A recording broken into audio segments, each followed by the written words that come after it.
एक भिखारी रोज एक दरवाजे पर जाता और भीख के लिए आवाज लगाता। जब घर का मालिक बाहर आता तो उसको गंदी गंदी गालियां और ताने देता, पर भिखारी बस इतना ही कहता, ईश्वर तुम्हारे पापों को क्षमा करे। एक दिन सेठ बड़े गुस्से में था। वो भिखारी उसी वक्त भीख मांगने आ गया। सेठ ने आओ दिखाना ताओ सीधा उसके ऊपर पत्थर दे मारा। वो पत्थर सीधा भिखारी के सिर पर लगा और भिखारी के सर से खून बहने लगा। फिर भी उसने सेठ से कहा, ईश्वर तुम्हारे पापों को क्षमा करे, और वहाँ से जाने लगा। सेठ का गुस्सा थोड़ा कम हुआ तो वो सोचने लगा, मैंने उसे पत्थर से मारा, फिर भी उसने मुझे दुआ दी, इसके पीछे का रहस्य जानना पड़ेगा। और वो भिखारी के पीछे जाने लगा। भिखारी जहाँ भी जाता सेठ उसके पीछे जाता। कहीं कोई उस भिखारी को भीख देता तो कोई उसे मारता और जलील करता, पर भिखारी इतना ही कहता, ईश्वर तुम्हारे पापों को क्षमा करे।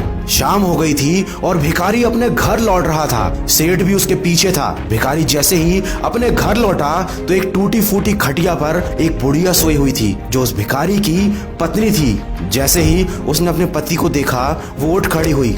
उस भिखारी के कटोरे में मात्र एक आधी बासी रोटी थी। बुढ़िया बोली, आपके सर पर ये चोट कैसे लगी? भिखारी बोला, किसी ने मुझे कुछ नहीं दिया, बस गालियां दी, पत्थर मारे, और इसीलिए ये सर फूट गया। ये सब हमारे पापों का ही तो परिणाम है। याद है ना तुम्हें, कुछ सालों पहले हम कितने रईस हुआ करते थे, क्या नहीं था हमारे पास, लेकिन हमने कभी किसी की मदद नहीं की। याद है वो अंधा भिखारी?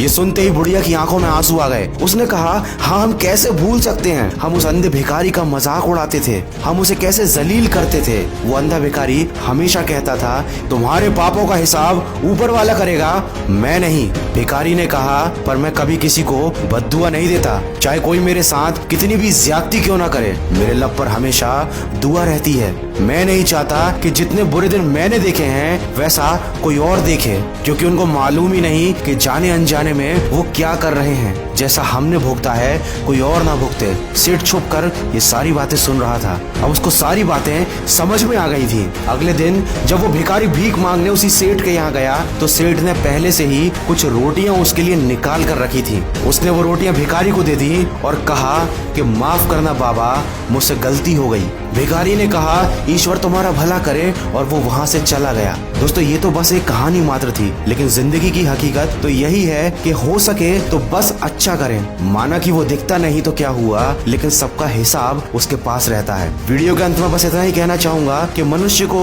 उसके कर्म ही दंडित करते हैं और उसके कर्म ही पुरस्कृत करते हैं। मनुष्य व्यर्थ ही अपने दुखों के लिए दूसरों को दोषी ठहराता है। व्यक्ति अकेले ही पैदा होता है, अकेले ही मरता है, और अपने कर्मों का फल भी उसे यही भुगतना पड़ता है। दोस्तों, आपकी उम्र चाहे कुछ भी हो, आप एक स्टूडेंट हो या एक नौकरी करने वाले व्यक्ति, बस हमेशा ये एक बात याद रखना कि अपने स्वार्थ के लिए या बेमतलब कभी किसी का दिल मत दुखाना। अगर इस वीडियो में कही गई बातों से आप सहमत हैं तो इसको ज्यादा से ज्यादा शेयर करें। मैं मिलूंगा आपसे अगले वीडियो में जो आपके जीवन में सकारात्मक ऊर्जा को भर दे और आपको दिखाए एक सही दिशा।